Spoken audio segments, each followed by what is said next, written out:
There's a really specific reason why I don't give meal plans to people. And I'm following up on yesterday's story where I talked to you guys about a consult that I had where someone asked me for a meal plan. And I was like, we're just on a good fit. And the reason why is because a meal plan will stop you from doing whatever you're doing that isn't working for the moment.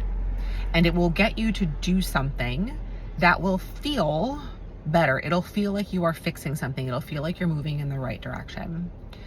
But because that meal plan is basically just a blind application of something and doesn't know anything about you or who you are or what your life is or what your history is or what your preferences are, there will come a time, whether it's a week, a month, 6 months into it, where you can no longer stick with it because there's a mismatch between your life and what is going on and that plan.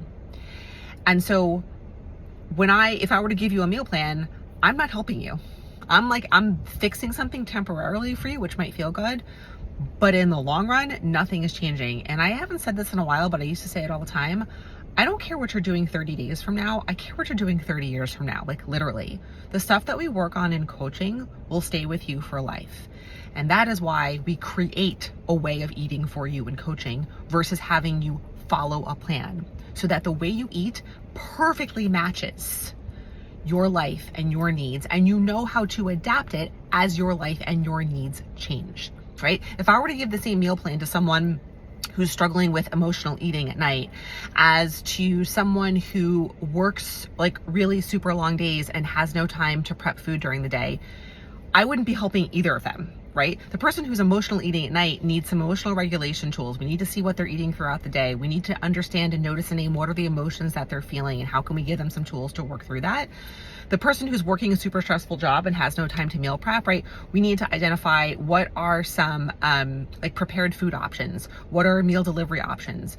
How could I potentially prep food on the weekends, right? They just have totally different needs. So to give the same meal plan to both of them would be doing both of those people a disservice. So this is how I think about and approach coaching.